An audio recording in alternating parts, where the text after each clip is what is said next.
Hello दोस्तों, हमारे YouTube channel में आपका स्वागत है। आज हम बताएंगे मेक वेल्डिंग मशीन का वोल्टेज करंट कैसे सेट करें और करंट वोल्टेज सेट करने से पहले किन किन बातों का ध्यान रखना चाहिए, उसके बारे में डिटेल से जानकारी बताएंगे आपको। देख सकते हैं, इसे गैस फ्लोमीटर बोलते हैं, जो कि इसमें नंबर लिखे रहते हैं, उसके हिसाब से गैस को सेट करते हैं। इस पर मेरे पे नंबर नहीं लिखा है, टेप लगाया हमें, एक हरा कलर का और रेड कलर का लगा है। देख सकते हो, इसमें वो ऊपर नीचे होता है, गुड़िया टाइप का डला रहता है, वो गैस के प्रेशर से ऊपर नीचे होता है, तो उसका मालूम पड़ जाता है कितनी की गैस आ। तो गैस होना चाहिए मिनिमम, इससे कम ज़्यादा भी कर सकते हैं। मिनिमम गैस होना चाहिए, 10 से ज़्यादा ही होना चाहिए, 10 से कम ना हो। अगर 10 से कम होगी तो आपका गैस फॉल्ट आएगा और मशीन भी सही नहीं चलेगी और वेल्डिंग भी सही नहीं आएगी, फुली वेल्डिंग आएगी। तो इसका खास कर ध्यान रखें। और ये है वोल्टेज का बटन, इसका भी ध्यान रखें कि वोल्टेज के बटन पे भी बना रहता है, और वोल्टेज के बटन पे भी बना रहता है, और करंट के बटन पे ए बना रहता है।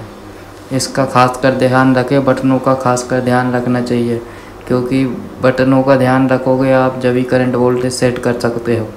और करंट के पे ए बना रहता है, देख सकते हो, और बाजू में उसके साइड लिखा रहता है वेल्डिंग करंट और वेल्डिंग वोल्टेज लिखा भी रहता है लंबे। इसमें केमिकल गिर गया था तो साफ़ नहीं हो रहा है। मैंने साफ़ करने की बहुत कोशिश करी थी मशीन को, तो केमिकल की वजह से साफ़ नहीं हो पाया था। अगर थिनर से डालेंगे तो ये नंबरिंग मिट जाती है, इसलिए थिनर से साफ़ नहीं कर रहे हमें। और इसे इंच बोलते हैं, जिसको दबाने से बाहर निकलता है बहुत स्पीड से। अगर आप टिगर से दबाओगे तो गैस भी बेकार जाएगी और बाहर भी नहीं निकलेगा। इससे दबाओगे तो गैस नहीं आती है, निकलती है और बाहर स्पीड से निकल जाता है। इंच बोलते हैं इसको, इंचिंग। फिर इसके बाद आप चलते हैं अपन इधर फिटर पे, वायर डायामीटर बोलते हैं इसको। इसका भी खास कर ध्यान रखें कि कितने का वायर चल रहा है और कितने का रोलर पे। 2 रोलर लगे रहते हैं, रोलर का ज़रूर खास कर ध्यान रखें, क्योंकि रोलर एक नीचे वाले रोलर में 2 कट रहते हैं, जिसमें 2 वायर चलते हैं। देख सकते हैं इस प्रकार से 2 कट रहते हैं, एक रहता है 0.8 का और एक रहता है 1.2 का। 0. जितने का वायर डला हो उतने ही का रोलर आप चेक कर लें कि जितने का रोलर लगा है या ना लगा हो, तो आप इधर से खोल कर रोलर को पलटी कर सकते हैं बड़े आसानी से। इसको नट को खोलना है और रोलर को पलटी कर देना है आपको, तो आपका 1.2 का चलने लगेगा। और वायर जितना का डला हो उतने ही का आपको रोलर चेंज कर लेना है। और मेरा डला है 0.8 का, तो 0.8 पे मेरा रोलर लगा है। और आपका 1.2 का डला हो जैसे, तो आपको रोलर चेंज कर लेना है। और फिर उसके बाद इसको भी ध्यान रखें, इसको भी टाइट करना है बराबर। जितने का आपका वायर लगा हो उतने ही पे टाइट करें इसको। देख सकते हैं मेरा लगा है 0.8 का, तो मैं 0.8 पे ही टाइट किया हूँ। फिर उसके बाद नीचे है 0.9, 1.2, 1.6, जो कि आपको वीडियो में दिखा रहा हूँ मैं टाइट करके। इस तरीके से टाइट कर लेना है, जितने का वायर डला हो उतने ही पे टाइट करें इसको। अगर इससे ज़्यादा कर देंगे तो आपका वायर इधर से निकलेगा और उधर जाके बेंड होकर निकलेगा। इधर से अपन ज़्यादा टाइट कर देंगे तो इधर से बेंड होगा रोलर पे से, फिर आगे जाके टिप में फंसेगा। इसके लिए ज़्यादा भी टाइट नहीं कर सकते। अगर पूरा वायर बिंडल भरा है तो आप थोड़ा सा मीडियम थोड़ा सा लेकर टाइट कर सकते हो, क्योंकि उस पे वायर पे लोड पड़ता है जब खींचने में। जब आपका नया वायर बिंडल लगाओ, जब आपको थोड़ा सा टाइट करना है, उसके बाद आपको फिर उसे वापस कर लेना है। खाली हो वायर तो आपको लोड कम लगेगा, तो आपको कम कर लेना है। अगर आपका वायर इस पर सही नहीं लगा, सही टाइट से नहीं करोगे, जितने का नंबर डला है उतने पे और जितने का वायर डला उतने पे। फिर इसके बाद इसका रोलर वायर बिंडल का भी खोलने का, ये नीचे को ऊपर को दबा दो तो खुल जाता है और नीचे को दबा तो लॉक हो जाता है। ऊपर को दबा के ऐसे फिर आपको आड़ा कर देना है तो वो आड़ा हो जाता है। देख सकते कुछ इस प्रकार से। और फिर आपको इसको लॉक करने के लिए नीचे को खड़ा करके नीचे को दबा दो तो लॉक हो जाएगा। तो अब वायर बिंडल भी नहीं निकलेगा बाहर। इस तरीके से इसका लॉक है। फिर इसके बाद आपको उसका खास कर ध्यान रखें वायर फिटर का, क्योंकि इसी से मशीन सही साट चलेगी। अगर उसको कम टाइट करोगे तो वायर बार बार आएगा, फिर रुक जाएगा, फिर आएगा, फिर रुक जाएगा। फिर उसके बाद मेन चीज़ है अर्थिंग। आप अर्थिंग ज़रूर देखें कि अर्थिंग सही लूज तो नहीं है या ढीली तो नहीं है। कहीं आपका नट लगा हो तो नट टाइट कर लें, या नट ना लगा हो, कहीं वेल्डिंग से आप चिपकाते हो अर्थिंग को तो टाँका ज़रूर मारें अच्छा, जो कि अर्थिंग लूज ना रहे। अगर अर्थिंग लूज रहेगी तो आपकी मशीन सही साट नहीं चल पाएगी। और इसे बोलते हैं होल्डर। ये अपन टॉर्च में आगे लगाने के लिए मैं बता रहा हूँ क्या क्या लगता है। इसे होल्डर बोलते हैं। इसमें 4 होल रहते हैं, देख सकते हैं, देख लिए आपने। 4 होल रहते हैं, इनका खास कर ध्यान रखें। और ये कचड़ा मचड़ा लग जाता है चारों होल में, या दाने माने चिपक जाते हैं तो होल बंद हो जाते हैं और गैस फिर आना कम हो जाती है। और इसको इस तरीके से टाइट कर देना अच्छी प्लास की मदद से। और इसको बोलते हैं इंसुलेटर। इंसुलेटर कुछ इस प्रकार से रहता है। अगर ये आगे का काला काला मसाला लगा है इसको टूट जाता है तो ये भी शॉर्ट होने लगता है, और उधर नोजल में करंट शॉर्ट होने लगता है।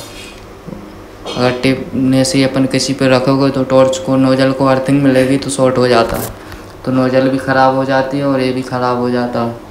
फिर टिप भी ख़राब हो जाती है, जाम हो जाती है, उसमें वायर वहीं फंस जाता है। इसे टिप बोलते हैं। कौन टिप देख सकते कुछ इस प्रकार से रहती है कौन टिप। इंसुलेटर के बाद कौन टिप अपन लगाते हैं, इस प्रकार से रहती है, देख सकते हैं। कौन टिप बोलते हैं इसको। इसको इस तरीके से डाल के टिप को चेक कर लें पहले अपन, ऊपर बाहर करके अंदर बाहर करके इस तरीके से आपको चेक कर लेना है। फ्री है टिप, या टिप जाम ना हो। टिप जाम हो तो आपको साफ़ करने के लिए एक तरीका मैंने बताया था वीडियो में, अभी मैं लास्ट में बता दूंगा आपको। इस प्रकार से आपको टाइट कर देना है। फिर इसे नोजल बोलते हैं। नोजल देख सकते कुछ इस प्रकार से रहती है। नोजल भी क्लीन होना चाहिए, बिल्कुल दाना माना ना लगा होना चाहिए। और इस मेरी तो हालांकि नई है, अभी पुरानी देखो तो बहुत काली पड़ जाती है ज़रा, और कुछ नहीं रहता है। उसको साफ़ करते रहो बीच बीच में तो सही रहता है, और वेल्डिंग भी सही आती है। नोजल टिप साफ़ करने के लिए यह फॉर्मूला अपना सकते हैं आप लोग। इसमें टिप वायर किसी से बांध के और टिप को वायर को छोटा छोटा बेंड कर ले कहीं हर जगह से पूरी जगह पे, और उसका टिप डाल कर और आपको ऐसे ऐसे रगड़ना है उस वायर पे, तो आपकी टिप पूरी तरह से साफ़ हो जाएगी। फिर उसके बाद आपको टिप को चेक कर लेना है वायर डाल के ऊपर नीचे करके कि वायर टिप जाम। करंट वोल्टेज सेट करने के लिए आप यह फार्मूला अपना सकते हैं, देख सकते हैं फार्मूला क्या है। जैसे कि पतला धातु, जैसे कि आप जिस पे आप वेल्डिंग मार रहे हो उसकी मोटाई ज़रूर चेक कर लें कितनी mm की है, फिर आप वेल्डिंग मारें। जैसे कि इधर लिखा है 1 mm से 2 mm, 1 से 2 mm का वोल्टेज रखना चाहिए। 14 से 17 वायर फिटर स्पीड 90 से 80 रखना चाहिए। और वायर डायामीटर, जैसे कि वायर जितने का वायर अपन चला रहे हैं उसकी मोटाई ज़रूर चेक कर लें। मोटाई होना जितने की मोटाई हो, जैसे कि सर लिखा है 0.6 mm का वायर पर आप इतना करंट वोल्टेज रख सकते हैं। और आपको जैसे कि वायर की मोटाई नाप लेना और पार्ट की मोटाई नाप लेना है, फिर आप एक करंट वोल्टेज रख सकते हैं। ये जितना लिखा है जैसे कि 14 से 17 तक वोल्टेज रख सकते हैं, और 90 से 180 तक करंट रख सकते हैं। इसका ज़रूर खास कर ध्यान रखें। और फिर इसके बाद फिर मध्यम मोटाई, यानी कि जो उससे मोटा, फिर 3 mm से लेके 6 mm तक देख सकते हैं वोल्टेज रखना चाहिए। 17 से लेके 21 तक। और करंट रखना चाहिए मीडियम यानी कि 120 से लेके 220 तक। और वायर डायामीटर होना चाहिए 0.8 का। 0.8 का चला सकते हैं अपन 3 mm से 6 तक। 3 mm से 6 तक चलेगा डायामीटर एक 0.8 का, और 1-2 mm में चलेगा 0.6 mm चलेगा आपका वायर। इसलिए वायर का ज़रूर ध्यान रखें, आप कितने का वायर चला रहे हो और कितने पे आपको वेल्डिंग मारना है, कितने मोटे पे वेल्डिंग मारना है। फिर आपकी वेल्डिंग मशीन उसी के हिसाब से सेट होती है। मोटाई फिर उसके बाद और मोटे का अपन बता रहे हैं, तो और मोटा है, देखो ये मोटा धातु, तो इसमें 6 mm से प्लस है, 6 mm प्लस, यानी कि 6 से और ज़्यादा पर अपन वेल्डिंग मार सकते हैं। इस करंट वोल्टेज पे देख सकते हैं 21 से एक वोल्टेज 21 से लेके 26 तक। और करंट हाई करंट इधर है 220 से 300 प्लस। और वायर डायामीटर रहता है 1.0 का या 1.2 का 2 mm का वायर मीटर से, और करंट वोल्टेज सेट होता है। देख सकते हो पार्ट की मोटाई से, जिस पार्ट पे आप वेल्डिंग मार रहे हो उसका खास कर ध्यान रखें कि मैं इस पार्ट पे वेल्डिंग मार रहा हूँ, तो उसकी मोटाई चेक कर ले। और वायर डायामीटर की वायर की भी मोटाई चेक कर ले, कितने का वायर लगा है। फिर आप वेल्डिंग मारें और मशीन को भी उसी तरीके से सेट करें, और देख सकते हैं जितने पे मैंने बताया है। और इसके लिए इसके बाद भी एक पैरामीटर आपको देते हैं इधर, इसमें आपको बड़ी आसानी से समझ में आ जाएगा। देख सकते हैं मोटाई, मेटल की मोटाई पहले नंबर पे है, दूसरे नंबर पर है वोल्टेज, और तीसरे number wire speed inch minute, जिसे अपन लोग करंट बोलते हैं।